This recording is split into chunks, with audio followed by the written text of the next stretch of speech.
Hello friends, मेरा नाम है डॉक्टर रमेश कुमार ठाकुर और आज डिजिटल इमेज प्रोसेसिंग के लेक्चर 11 में हम बात करेंगे इमेज इन्हांसमेंट इन स्पेशियल डोमेन यूनिट के पार्ट 3 की, जिसमें हम one of the most important image enhancement technique देखने वाले हैं जिसका नाम है हिस्टोग्राम इक्वलाइजेशन। इसके साथ ही हम हिस्टोग्राम प्रोसेसिंग भी देखेंगे और इससे पहले हमने प्रीवियस वीडियो लेक्चर जो कि लेक्चर 10 था उसमें कॉन्ट्रास्ट इन्हांसमेंट के बारे में देखा कि contrast enhancement with contrast stretching, contrast को स्ट्रेच करके कैसे कॉन्ट्रास्ट इन्हांसमेंट होता है। अब histogram processing and histogram equalisation भी जो है कॉन्ट्रास्ट को ही इन्हांस करने का मेथड है, बट यहाँ पे एक दूसरा तरीका अपनाया जाता है पिक्सल इंटेंसिटी को रीडिस्ट्रीब्यूट करके on the basis of probability density function of the pixel intensity. ठीक है, तो देखते हैं कैसे ये काम किया जाता है। तो चलिए शुरू करते हैं। तो लास्ट वीडियो में भी हमने देखा था कि हिस्टोग्राम क्या होता है, फिर से हम इसे एक बार रिविजिट कर लेते हैं कि यहाँ पे यही है कि हिस्टोग्राम प्रोसेसिंग में पहले हमें हिस्टोग्राम समझना होगा अच्छे से कि हिस्टोग्राम होता क्या है। हमने पहले भी बताया है कि हिस्टोग्राम जो है वो एक ग्राफ होता है between intensity value and frequency of that intensity value. Frequency मतलब कौन सी इंटेंसिटी वैल्यू या ग्रे लेवल उस इमेज में कितनी बार अकर की है, कितनी बार आई है। तो उसका एक यहाँ पे एग्जांपल भी देख लेते हैं, थोड़ा और अच्छे से क्लियर हो जाएगा। ये एक इमेज है, सपोज़ ये 2/3 का एक इमेज है, ठीक है, 2 रो और 2/4 का 2 रो और 4 कॉलम है। तो यहाँ पे अगर इसका हमें हिस्टोग्राम बनाना हुआ तो कैसे बनाएंगे। यहाँ कौन कौन सी इंटेंसिटी है, 0, 1, 3, 4, 5 ये सब है। तो हमने ग्राफ बना दिया जिसमें यहाँ पे ये ग्रे लेवल्स हैं, ये 0 है, ये 1 है, ये 2 है, ये 3 है, ये 4 है, ये 5 है और ये नंबर ऑफ पिक्सल वैल्यूज़ है, ये 1, 2, 3 इस तरह से 4, 5 ये सब है। मतलब ये फ्रीक्वेंसी है ये वाली साइड और ये वाली साइड इंटेंसिटी या ग्रे लेवल है। ठीक है, तो कैसे बनता है हिस्टोग्राम। देखिए 0th इंटेंसिटी कितना बार आई है इस इमेज में, काउंट कर लीजिए, एक बार, बस एक ही बार है। तो 0 इंटेंसिटी पे ये एक बार, ये जो ग्राफ बन रहा है देखिए ये एक ही बार है, ठीक है, 1 के बराबर। 1 कितनी बार आई है, 1, 2, 3 बार। तो देखिए 1 के लिए कितनी बार है, 1, 2, 3, 3 इंटेंसिटी पे है, ठीक है, 3 इंटेंसिटी पे है ये ग्राफ, वेरी गुड। 2 कितनी बार आई है, एक बार भी नहीं, 0 बार। तो 2 में देखिए कुछ भी नहीं है, खाली है, 0 टाइम्स। देन 3 कितनी बार आई है, 3 एक बार आई है, तो 3 के लिए देखिए एक बार। 4 कितनी बार आई है, एक बार, तो 4 के लिए एक बार, हाइट इसकी देखिए फ्रीक्वेंसी की। और 5 2 बार आई है, 1, 2, तो 5 के लिए ये 2 फ्रीक्वेंसी इंटेंसिटी। तो इस तरह से ये जो ग्राफ बना हमारा, ये है हमारा हिस्टोग्राम ऑफ दिस इमेज। तो यही होता है graph of intensity level versus frequency, कि कौन सा इंटेंसिटी कितनी बार उस इमेज में अकर कर रहा है, यही है हिस्टोग्राम। तो अगर किसी भी इमेज का हिस्टोग्राम निकालेंगे, जैसे ये बच्चे का इमेज है, तो इसका हिस्टोग्राम ऐसा कुछ दिखेगा कि कौन सी इंटेंसिटी लेवल कितनी बार आई है।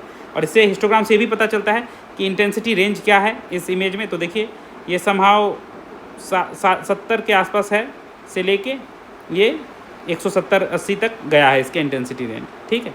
तो ये सब चीज़ें पता चलती है। अब हिस्टोग्राम इक्वलाइजेशन क्या होता है। हिस्टोग्राम इक्वलाइजेशन जो है ये कॉन्ट्रास्ट इन्हेंस करने का एक तरीका है। जैसे कॉन्ट्रास्ट स्ट्रेचिंग था, ये भी कॉन्ट्रास्ट को इन्हेंस करता है, बट इस बार ये क्या करता है, पिक्सल इंटेंसिटी को रीडिस्ट्रीब्यूट करता है। पिक्सल इंटेंसिटी को रीडिस्ट्रीब्यूट करता है कैसे, on the basis of probability density function, ठीक है। तो प्रोबेबिलिटी डेंसिटी फंक्शन के हिसाब से पिक्सल इंटेंसिटी को रीडिस्ट्रीब्यूट करता है।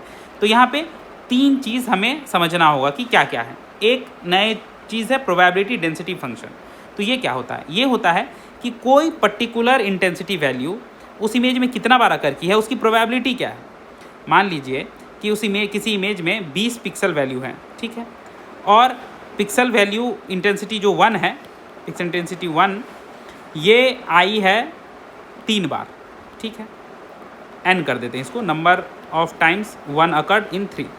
तो प्रोबेबिलिटी डेंसिटी फंक्शन जो है 1 का वो क्या हो जाएगा, 3/20, क्योंकि टोटल 20 इंटेंसिटी है और 1 जो है वो 3 बार अकर किया है, तो 3/20।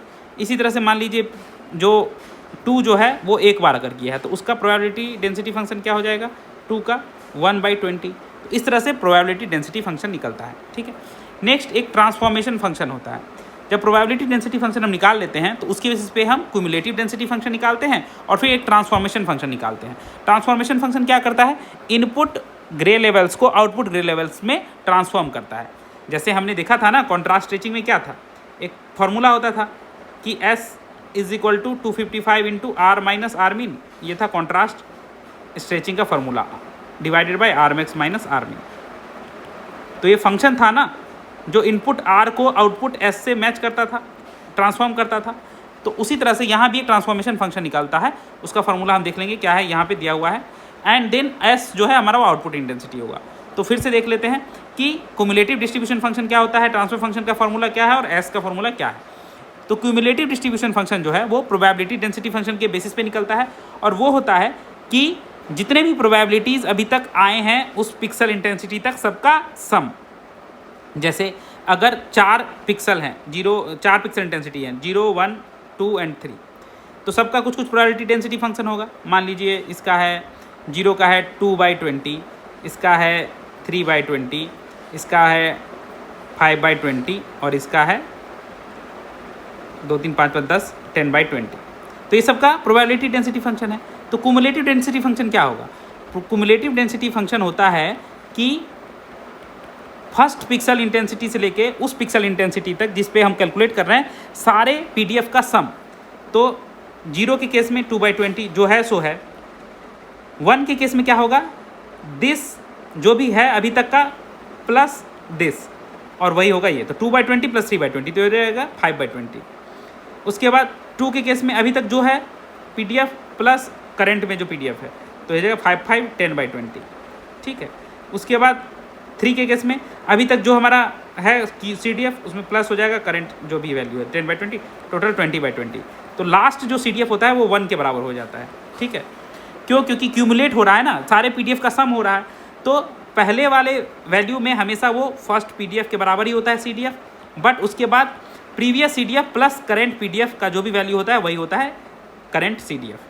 इस तरह से निकलता है। हम एक न्यूमेरिकल करेंगे उसमें अच्छे से समझेंगे। तो CDF is nothing but the sum of all the probabilities from 0th pixel to current pixel R PI, है ना। सो जितनी प्रोबेबिलिटी अभी तक हुई सबका sum. Then transfer function, transformation function, ये कैसे? ये इनपुट वैल्यू को आउटपुट वैल्यू से मैच कराने के लिए एक फंक्शन है। इसका जो फॉर्मूला होता है वो होता है L-1 into CDF of R। तो अभी जो करेंट CDF है उस इंटेंसिटी की, उसमें हम L-1 से मल्टीप्लाई कर देंगे। वो यहाँ L-1 क्या है? L है नंबर ऑफ इंटेंसिटी लेवल जो उस इमेज में मौजूद है। जैसे ग्रे में 256 होता है, मान लीजिए चूँकि ग्रे इमेज क्या है 8 बिट का होता है, इसीलिए L जो है 256 होता है। बेसिकली जितने बिट का इमेज होता है L जो होता है 2 टू द पावर बिट होता है, मतलब 2 टू द पावर 8 अगर 8 बिट है तो अगर L is equal to 3 bit image का निकाला जाए कि कितना होगा L, तो L इज इक्वल टू हो जाएगा 2 टू द पावर 3 इस तरह से। तो L हमेशा होता है 2 to the power n, where n is the number of bits to represent that image. तो वही L हम निकाल लेंगे। जैसे ग्रे इमेज के केस में L 256 हो जाएगा, तो ये फार्मूला क्या हो जाएगा 255 इंटू CDF ऑफ R। अब मान लीजिए किसी में 3 बिट को लेके काम हुआ है तो L क्या हो जाएगा 2 to the power 3 that is 8, तो ये 8 - 1 दैट इज ये हो जाएगा 7 इंटू CDF ऑफ R। तो जितना बिट का इमेज होगा उस हिसाब से ये फार्मूला चेंज होता रहता है TR का। ठीक है। और लास्ट में S क्या है, S is equal to TR, जो भी हमारा ट्रांसफर फंक्शन है उसके हिसाब से R को S में हम मैप कर देंगे, वही इससे ही हमारा हिस्टोग्राम इक्वलाइजेशन निकल जाएगा। अब इसको अच्छे से समझने के लिए हमें क्या करना है, एक न्यूमेरिकल बनाना होगा। ठीक है। तो एक न्यूमेरिकल बना लेते हैं, फिर ये सब चीज़ें हम देख लेंगे। चलिए एक न्यूमेरिकल कर लेते हैं कि कैसा है। यहाँ एग्ज़ाम में 2 तरीके से दिया जा सकता है कि एक तो या तो इमेज डायरेक्ट दे देगा या हिस्टोग्राम बना के दे देगा। ठीक है। हिस्टोग्राम ऐसे बना के नहीं देगा क्योंकि फाइनली जो हमें नया इमेज बनाना होता है उसमें ओल्ड पिक्सल वैल्यू को ज़रूरत पड़ता है। तो हमें एक n/n के फॉर्म में 3/4, 4/4, 5/5 कोई भी साइज का इमेज दे देगा और बोलेगा इसका हिस्टोग्राम इक्वलाइज इमेज बनाओ। तो यहाँ 4/5 का एक इमेज दिया हुआ है जिसमें 4 रो 5 कॉलम है। तो हम इसे सॉल्व करने के लिए टेबुलर फॉर्मेशन का यूज़ करेंगे। ठीक है। एक टेबल बना लेंगे, ये सारे इंटेंसिटी वैल्यू हैं, इसको एक टेबल में पहले हिस्टोग्राम के फॉर्म में लिख लेंगे। तो देखिए ये टेबल बना लिए। इसमें सबसे पहले रहेगा रेंज। रेंज मतलब जो पिक्सल वैल्यूज़ हैं। ठीक है। तो पिक्सल वैल्यूज़ क्या क्या हैं इसमें देखिए 0, 1, 2 भी है, 0 था, 1 था, 2 है, 3 है, 4 है, 5 है, 6 है, 7 है, उससे बात कोई नहीं है। तो इतने सारे ही यहाँ पे रखेंगे हम 0, 1, 2, 3, 4, 5, 6, 7। अब ये कौन कितनी बार अकर किया है उसकी फ्रीक्वेंसी भी लिख लेंगे। यही तो होता है हिस्टोग्राम। तो फ्रीक्वेंसी क्या है, 0 कितनी बार है, एक ही बार है, तो 0 के सामने 1। 1 कितनी बार अकर कर रहा है, देखिए 1, 2, 3, 4, 5, 6, 6 बार है तो 1 के सामने 6। 2 कितनी बार अकर कर रहा है, 1 बार, 2 बार, 3 बार, 3 बार है 2 तो 2 के सामने 3। तो इस तरह से सबकी फ्रीक्वेंसी हम लिख लेंगे।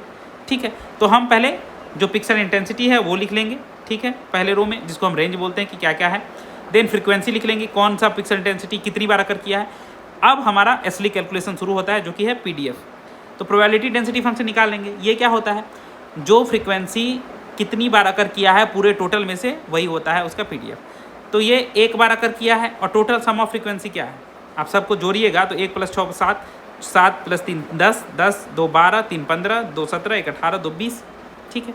तो 20 फ्रीक्वेंसी है टोटल और ये एक बार कर किया है, तो इसकी प्रोबेबिलिटी कितनी हुई 1/20, 1/20, यही है 0.0500, यही है पीडीएफ। सिमिलरली ये 6 बार अगर किया है 20 में से, तो ये हो जाएगा 6/20, तो ये क्या होता है 0.3। 3 बार अगर किया है ये तो 3/20, ये हो जाएगा 0.15। ये क्या है 2 बार अगर किया है तो 2/20, तो ये हो जाएगा 0.1। ये 3 बार अगर किया है तो 3/20, ये भी हो जाएगा 0.15। ये 2 बार अगर किया है तो 2/20, 0.1। ये क्या है एक बार तो 1/20, 0.05, और ये 2 बार तो 2/20, दैट इज़ 0.1। तो इस तरह से हम पीडीएफ निकाल लेंगे। अब पीडीएफ निकालने के बाद सीडीएफ का जैसे हमने फार्मूला देखा था, हमें सीडीएफ निकालना होगा, क्युमुलेटिव डिस्ट्रीब्यूशन फंक्शन। ये हमेशा होता है फर्स्ट वाले के केस में, जो पीडीएफ होता है वही सीडीएफ होता है, क्योंकि अभी तक तो एक भी पीडीएफ कैलकुलेट नहीं हुआ, पहला यही है। तो सेम नेक्स्ट सीडीएफ से जो अर्लियर सीडीएफ रहता है, अभी तक का जो टोटल सीडीएफ है प्लस जो करंट पीडीएफ है वो, तो ये होता है हमारा नेक्स्ट सीडीएफ। तो 0.05 में 0.3 जोड़िए तो 0.35 होगा, ये हमारा सीडीएफ ऑफ 1 हो गया। अब सीडीएफ ऑफ 2 क्या, अभी तक का सीडीएफ क्या है प्लस करंट पीडीएफ क्या है, तो 0.35 प्लस 0.15, ये 0.5। इस तरह से प्रीवियस सीडीएफ में करंट पीडीएफ जोड़ के करंट सीडीएफ निकलता है, ठीक है, क्योंकि ये क्या है सम ऑफ ऑल द पीडीएफ्स। तो सम ऑफ ऑल द पीडीएफ तो सीडीएफ्स में आ ही जाता है, ठीक है। तो पहला इंटेंसिटी से लेके इस तक का सारा ऐड करिएगा तो वही उसका करंट सीडीएफ होता है। तो उसका ये ट्रिक है कि जो अभी तक का सीडीएफ है उसमें करंट पीडीएफ जोड़ दीजिए तो हम आपको करंट सीडीएफ निकल जाता है। तो 0.6 प्लस 0.15 तो इसका 0.75, फिर इसके लिए 0.75 प्लस 0.1 तो 0.85, 0.85 प्लस 0.05 दैट इज़ 0.9, और यहाँ पे 0.9 प्लस 0.1 तो ये हो गया 1। तो इस तरह से सीडीएफ निकल जाता है सबका। अब सीडीएफ निकल गया तो लास्ट में ये ट्रांसफ़र फंक्शन वाला, तो ट्रांसफ़र फंक्शन एक्चुअल में मेरा क्या था L-1 into CDF of R। तो L-1 केस में L हम क्या लेंगे, तो अब L निकालने के लिए देखिए यहाँ पे कौन कौन सा पिक्सल इंटेंसिटी आया है, 0 से लेकर 7 तक सारा आया है। तो इसका मतलब इसको 3 बिट से रिप्रेजेंट किया जा सकता है। 3 बिट इमेज में 0 से लेकर 7 तक सब आ जाता है, तो ये 3 बिट इमेज के हिसाब से ही हम करेंगे, ठीक है। तो हमारा L जो है 3 बिट के हिसाब से होगा, तो L is equal to 2 to the power 3 that is 8। तो हमारा जो फार्मूला हो जाएगा ट्रांसफ़र फंक्शन का वो क्या होगा L-1 इंटू CDF। तो L हमारा हो गया 8-1 इंटू CDF, तो ये क्या हो गया हमारा 7 इंटू CDF। तो यही चीज़ डायरेक्ट यहाँ पे लिख दिया गया है ट्रांसफ़र फंक्शन 7 इंटू CDF, तो वही हो गया हमारा ट्रांसफ़र फंक्शन, ये हो गया हमारा TR, ठीक है। तो 7 से जो भी CDF है गुना कर दिए, तो ये तो सिंपल मल्टीप्लिकेशन है, ये CDF है 7 से मल्टीप्लाई कीजिए। 7 इंटू 0.5 क्या होगा 0.35, सिमिलरली 7 इंटू 0.35 क्या होगा 2.45। इसी तरह से सारा 7 से मल्टीप्लाई कर करके 7 × 42 4.2, 7 × 35 3.5, 7 × 7 49 और 7 × 35 तो 52 तो 5.25, इस तरह से ये हो जाएगा, सॉरी। देन इसी तरह से जब सारा मल्टीप्लिकेशन होकर हमारा ये टेबल बन गया, तो फिर हम ऐसे पॉइंट में तो पिक्सल इंटेंसिटीज़ नहीं रख सकते हैं, राइट। तो इसके लिए हमें राउंड ऑफ करना होगा, तो फाइनल जो वैल्यू होगी वो राउंड ऑफ वैल्यू होगी। तो 0.35 को हम कहाँ राउंड करेंगे 0 में। हमने ये बताया था राउंड ऑफ का फॉर्मूला, जब वैल्यू जो है 0.5 से लेस रहे तो उसे हम लोअर इंटीजर वैल्यू में कन्वर्ट कर देते हैं, और जब 0.5 से ज़्यादा हो जाए तो वो हायर इंटीजर वैल्यू में, ज़्यादा या बराबर है तो हायर इंटीजर वैल्यू में राउंड करते हैं।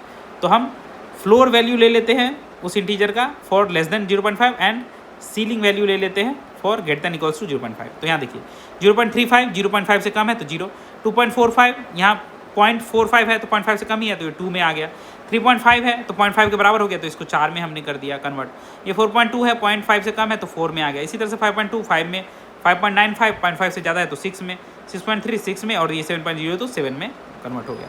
इसका मतलब अब हम इनपुट फ्रीक्वेंसी को आउटपुट फ्रीक्वेंसी से मैप कर सकते हैं। कैसे मैप कर सकते हैं, जहाँ जहाँ पे ओल्ड में 0 रहेगा वो मैप हो जाएगा न्यू में 0 से, यही है वो।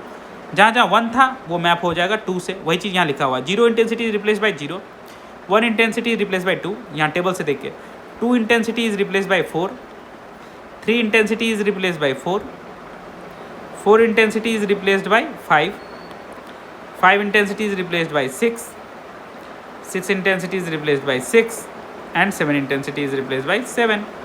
तो इस तरह से ये बन गया। अब इसके बेसिस पे हम ओल्ड को न्यू इमेज से मैप कर देंगे। कैसे?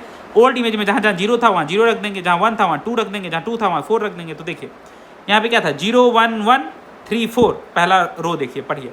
तो 0 की जगह 0 रखना था, 1 की जगह क्या रखना था, 2 रखना था, तो 2 and 2। 3 की जगह क्या रखना था, 1 की जगह 2 रखना था, 3 की जगह 4 रखना था, तो 3 की जगह 4 रख देंगे, और 4 की जगह क्या रखना था, 5 रखना था, तो 5। तो ये क्या बन जाएगा, पहला रो 0 2 2 4 5। अब देखिए आंसर में है 0 2 2 4 5। इसी तरह से चारों रो में जो ओल्ड वैल्यूज़ थे उसको न्यू वैल्यू से हम रिप्लेस कर देंगे। और किसको किससे रिप्लेस करना है वो यहाँ पे लिखा हुआ है, ये हमने देख लिया। यहाँ पे ये था हमारा ओल्ड वैल्यू, रिप्लेस करना है ये फाइनल राउंड ऑफ वैल्यू से। तो इसी तरह से हिस्टोग्राम इक्वलाइजेशन होता है। आई होप आप लोग को ये न्यूमेरिकल समझ में आया होगा। अब थोड़ा सा इसका जो हमने छोड़ दिया था आउटपुट वाला कि कैसे विजुअली इसको रिप्रेजेंट करते हैं वो देख लीजिए। यहाँ पे हमारा ओरिजिनल इमेज ऐसा दिख रहा था हिस्टोग्राम इक्वलाइजेशन से पहले। देखिए थोड़ा धुंधला धुंधला दिख रहा है इमेज। इसका हिस्टोग्राम थोड़ा सा ऐसा टाइप का था, देख रहे हैं, ऐसा हिस्टोग्राम गया था। इसको जब हमने इक्वलाइज किया तो हमारा हिस्टोग्राम ऐसे बन गया। देखिए प्रॉपरली थोड़ा सा रीडिस्ट्रीब्यूट हुआ। अब ये इमेज जो है हमारे थोड़ा ये धुंधला जो दिख रहा था ये प्रॉपरली दिख रहा है, विजुअलाइज अच्छा से हो रहा है, ये सब चीज़ें अच्छे से पता चल रही है, देख रहे हैं। तो हिस्टोग्राम इक्वलाइजेशन से हमारा जो कॉन्ट्रास्ट है वो इन्हेंस हो जाता है। ये यहाँ पे यही दिखाया गया है। नेक्स्ट इसकी कुछ प्रॉब्लम्स भी है। अब हिस्टोग्राम इक्वलाइजेशन में 2 प्रॉब्लम आती है, वो यहाँ पे दिखाया गया है। अगर इमेज में नॉइज़ रहता है तो हिस्टोग्राम इक्वलाइजेशन जो है नॉइज़ को भी इन्हेंस कर देता है। तो देखिए यहाँ पे थोड़ा थोड़ा नॉइज़ था इस इमेज में, तो जब इसका हिस्टोग्राम इक्वलाइजेशन किया गया तो नॉइज़ वगैरह भी इन्हेंस हो गई, देख रहे हैं। ये नॉइज़ भी थोड़ा थोड़ा अजीब चित कबरा टाइप का आ गया, तो नॉइज़ भी इन्हेंस हो जाती है। अगर इमेज में नॉइज़ है ऑलरेडी तो हिस्टोग्राम इक्वलाइजेशन नॉइज़ को इन्हेंस कर देता है। दूसरा क्या है, इमेज में थोड़ा अगर एक्सेसिव ब्राइट और डार्क पिक्सल रहते हैं बहुत कम, तो जब उसको हिस्टोग्राम इक्वलाइजेशन करते हैं तो ये अजीब टाइप से डार्क कर देता है, ब्राइट को ब्राइटर कर देता है पूरा। तो एक धब्बा जैसा पैटर्न बन जाता है। देखिए कुछ excessive dark and bright pixel है, यहाँ एक्सेसिव डार्क पिक्सल है, यहाँ एक्सेसिव ब्राइट पिक्सल है। तो ये पूरा एरिया को वाइट कर दिया और ये कुछ एरिया को एकदम ब्लैक कर दिया। तो इस तरह से चीज़ों में ना थोड़ा सा अगर सेंसेटिव टू आउटलायर्स होता है हिस्टोग्राम इक्वलाइजेशन और एक्सट्रीम पिक्सल वैल्यू रहता है उस केस में सही से काम नहीं करता है। अगर इमेज में बहुत कम डार्क और ब्राइट पिक्सल वैल्यू है तो ये उस चीज़ को ओवर एम्फेसिस कर देता है, इस एरिया को पूरा वाइट कर दिया है ना, कहीं कहीं पूरा डार्क कर दे रहा है। तो ये चीज़ें जो है हिस्टोग्राम इक्वलाइजेशन में 2 प्रॉब्लम है कि नॉइज़ रहता है तो नॉइज़ को एम्फेसाइज कर देता है, नॉइज़ को ही बढ़ा देता है, और आउटलायर्स के लिए ये सेंसिटिव होता है तो dark and bright pixel case में एक्सट्रीम वैल्यूज़ पे चीज़ों को शिफ्ट कर देता है। तो आई होप आप लोग को हिस्टोग्राम इक्वलाइजेशन से समझ में आया होगा। ये न्यूमेरिकल भी आप लोग एक बार खुद से भी प्रैक्टिस करिएगा। तो इसी के साथ ये चैप्टर ये टॉपिक ख़त्म हुआ।